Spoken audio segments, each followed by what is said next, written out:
দুনিয়া কেন কখনো আপন হয় না জানেন? কারণ দুনিয়া কারো জন্য থামে না। যে আজ আপন কাল সেই অচেনা। দুনিয়া হাসে প্রয়োজনের খাতায়, ভালোবাসে লাভের হিসাব মেলাতে। আপনি যতক্ষণ শক্ত ততক্ষণ সম্মান, দুর্বল হলেই নীরব অবহেলা।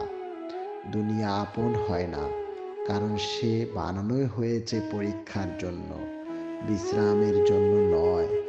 আজ যে হাতে তালি দেয়, আগামীকাল সেই মুখ ফিরিয়ে নেয়। আজ যে পাশে দাঁড়ায়, কাল সে দূরে দাঁড়িয়ে তামাশা দেখে। এই দুনিয়া আপন নয় বলেই আল্লাহ আমাদের বলেছেন, ফিরে এসো আমার দিকে। কারণ যিনি দুনিয়া বানিয়েছেন তিনিই শুধু আপন হতে জানেন। মানুষ ছেড়ে যায়, আল্লাহ কখনো ছাড়ে না। তাই দুনিয়াকে হৃদয়ের ঘর বানিও না।